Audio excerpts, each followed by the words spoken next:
Advani mention आज दुल्हन की तरह सजा हुआ दिखाई दे रहा है।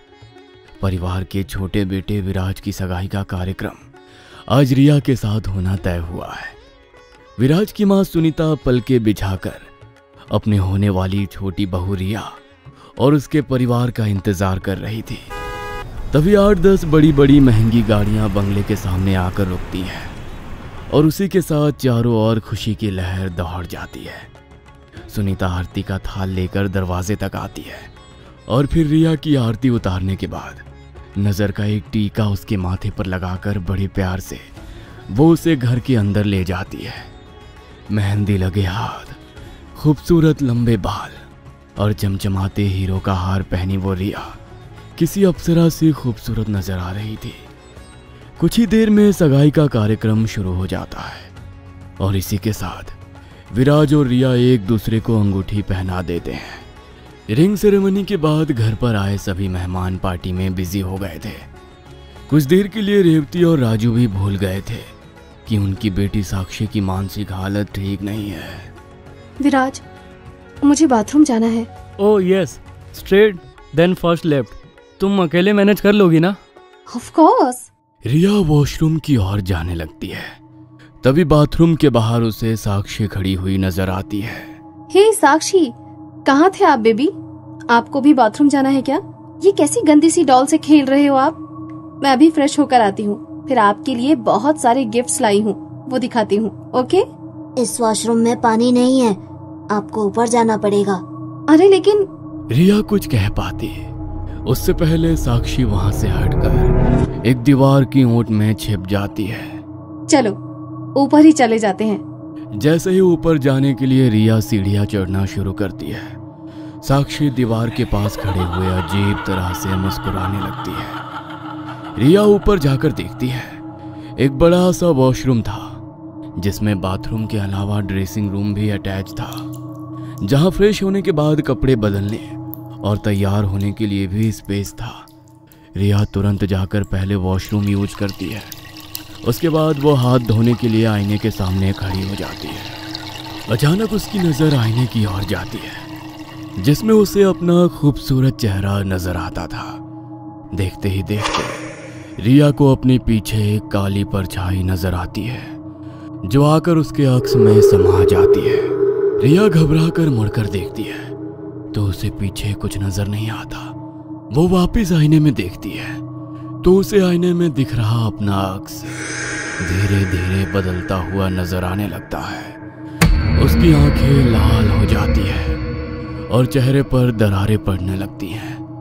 घबराकर रिया अपने चेहरे को छूकर देखती है कि तभी उसे वॉशरूम का दरवाजा खटखट होने की आवाज सुनाई देती है। अभी 2 मिनट पहले तक तो यहाँ अंदर कोई नहीं था, अचानक अंदर के बाथरूम का दरवाजा कौन खटखट करने लगा? रिया थोड़ा घबराते हुए जाकर दरवाजा खोलती है, लेकिन बाथरूम तो बिल्कुल खाली पड़ा हुआ था। खाली बाथरूम को देखकर रिया गहरी सांस लेती है, लेकिन अचानक ही बाहर वॉश बेसिन का नल अपने आप चालू हो जाता है और उससे पानी गिरने लगता है। अरे कौन है यहाँ? मैं पूछती हूँ कौन है? घबराकर जैसे ही रिया बाहर आने की कोशिश करती है, वॉशरूम का मेन डोर बाहर से लॉक हो जाता है। रिया बाहर दरवाजे का लॉक घुमाने की कोशिश करती है, लेकिन वो नहीं खुलता। तभी उसे एक बच्चे के खिलखिलाने की आवाज सुनाई देती है और किसी के दौड़ते हुए कदमों की आवाज भी सुनाई देने लगती है। कोई है? अरे ये डोर कैसे लॉक हो गया? साक्षी बेटा, ये तुम ही हो ना? बेटा दरवाजा खोलो, मैं समझ गई हूँ ये शरारत तुम ही कर रही हो। अच्छा तो ये सब तुम्हारी शरारत थी, पहले मुझे ऊपर भेजना और अब ये डोर को लॉक करना एंड ऑल। रिया लगातार साक्षी साक्षी कहकर पुकार रही थी, लेकिन साक्षी की तरफ से उसे कोई जवाब सुनाई नहीं दे रहा था। बस किसी छोटे बच्चे के खिलखिलाने के हंसने की आवाजें उसे सुनाई पड़ रही थी।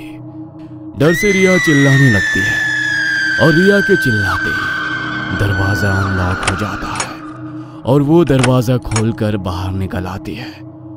अभी उसने कुछ ही कदम आगे बढ़ाए थे कि एक बार फिर बाथरूम का दरवाजा खुलता है और कोई ताकत रिया के पांव पकड़कर उसे खींचकर वापस बाथरूम के अंदर ले जाती है और ले जाकर बाथ टब में गिरा देती है। रिया पानी से बाहर निकलने की बहुत कोशिश कर रही थी, लेकिन ऐसा लगता था जैसे किसी ने पूरी ताकत से उसका मुंह टब के अंदर पकड़ा हुआ हो। कुछ ही देर में सांस ना ले पाने के कारण रिया की बाथ टब में ही मौत हो जाती है और उसका बेजान शरीर टब में ही निठाल होकर एक तरफ गिर जाता है। कुछ देर बाद माँ, रिया काफी देर पहले बाथरूम गई थी, अभी तक लौटी नहीं। आप देखोगे एक बार बाथरूम जाकर प्लीज? बेटे की बात सुनकर सुनीता बाथरूम में जाती है तो वहां उसे कोई नजर नहीं आता। विराज, बाथरूम में तो कोई नहीं है, तू देख, हो सकता है बंगला देखने के लिए निकल गई हो। विराज को ये बात बड़ी अटपटी लग रही थी कि सगाई के दिन जब इतने मेहमान जमा है, रिया पिछले आधे घंटे से लौटी क्यों नहीं है। रिया भी ना, ये कोई समय है बंगला देखने का? और अगर देखना ही था तो मुझे कहती, मैं दिखाता। विराज परेशान होकर इस कमरे से उस कमरे में टहल रहा था। तभी उसे साक्षी के कमरे का बाथरूम का दरवाजा खुला हुआ दिखाई देता है। विराज रिया रिया करते हुए बाथरूम के अंदर जाता है तो वहां बाथटब में रिया को पड़े हुए देखता है। रिया की ऐसी हालत देख वो चिल्लाते हुए भाई भाभी को पुकारता हुआ बाहर आता है। चाचा को ऐसे चिल्लाते हुए देखकर भी साक्षी कोई रिएक्शन नहीं देती और अपने कमरे के बेड पर बैठकर आराम से अपनी डॉल से खेलती रहती है।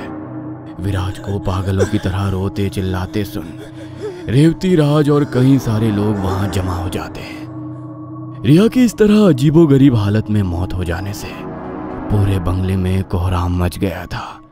रिया की माँ और सुनीता जी के आंसू तो रुक ही नहीं रहे थे।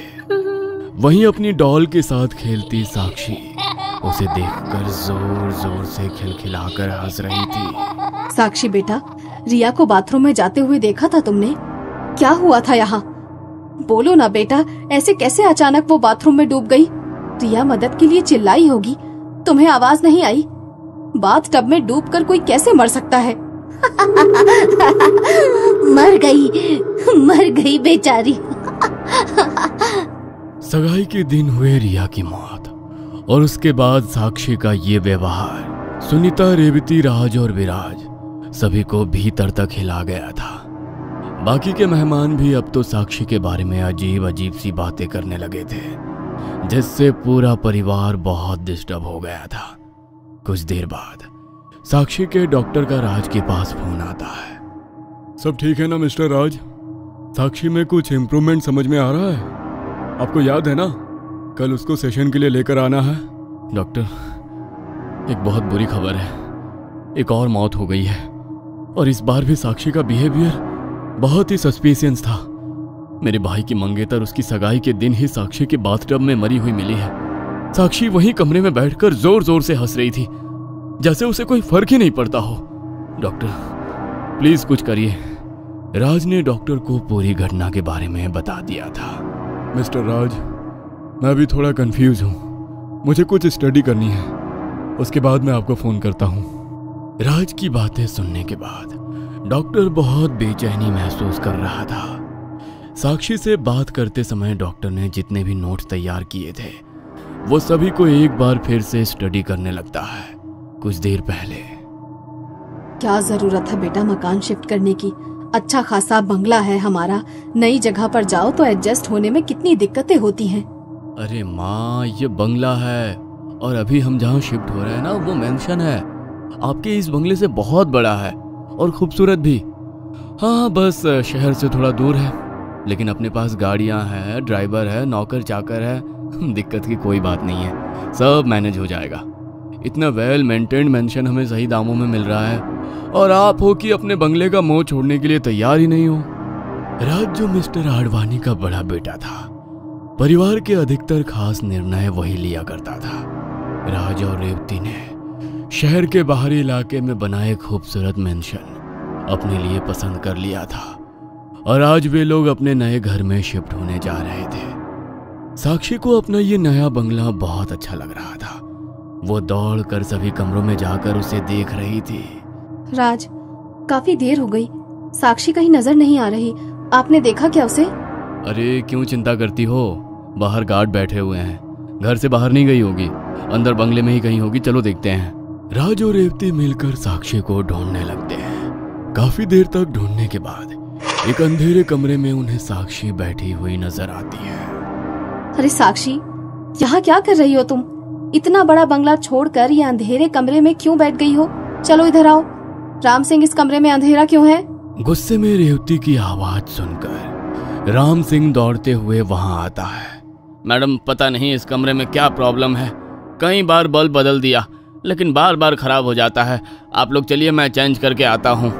रेवती अपनी बेटी साक्षी को लेकर दूसरे रूम में आती है तो देखती है कि साक्षी के हाथ में एक पुरानी सी गुड़िया है जो दिखने में काफी अजीब लग रही थी। साक्षी, ये किसका टॉय है तुम्हारे पास? हमारा सामान तो अभी अनपैक भी नहीं हुआ, फिर ये गुड़िया कहाँ से आई? अम्मा, ये गुड़िया उस रूम में थी। आपको पता है, गुड़िया ने मुझे हाय किया। हम दोनों बेस्ट फ्रेंड बन गए हैं।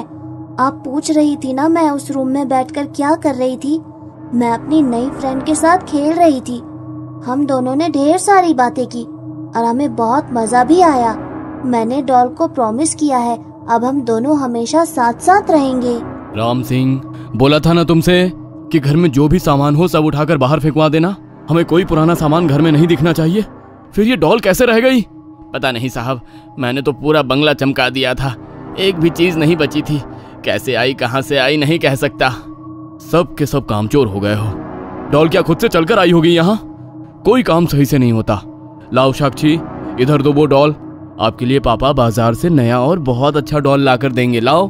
देखो तो, ये डॉल कितनी गंदी है और इसके चेहरे पर ये गंदा सा क्या लगा है, खून जैसा। छी! मम्मा, ये मेरी डॉल है और इसका नाम एमिली है। आप मेरी डॉल के बारे में ऐसी बातें कैसे कर सकते हैं? मैं आपसे बात ही नहीं करूंगी।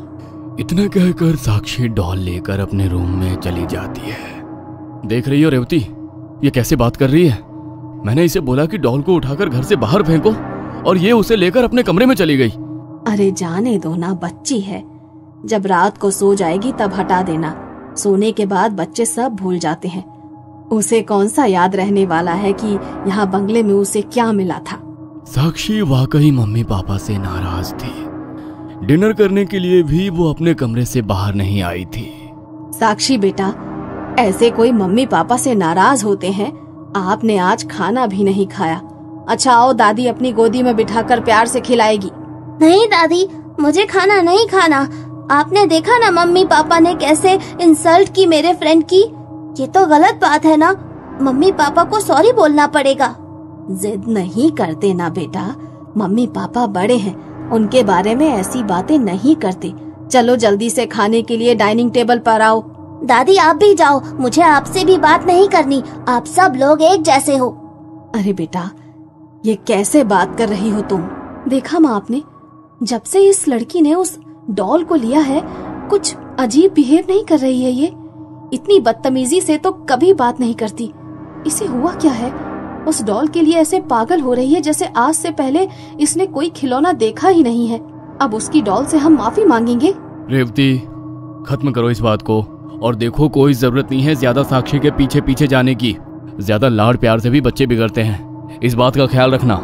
राज ने साक्षी को मनाने के लिए घर में सभी को सख्त मना कर दिया था, लेकिन साक्षी का व्यवहार हर गुजरते पल के साथ बहुत तेजी से बदल रहा था। क्या साक्षी के साथ किसी अनहोनी की शुरुआत हो गई है?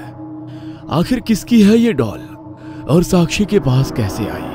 क्या साक्षी वाकई अपने माँ पापा से नाराज है या कोई और शक्ति है जो उससे ये सब करवा रही है? जानने के लिए देखना ना भूले कहानी का अगला भाग।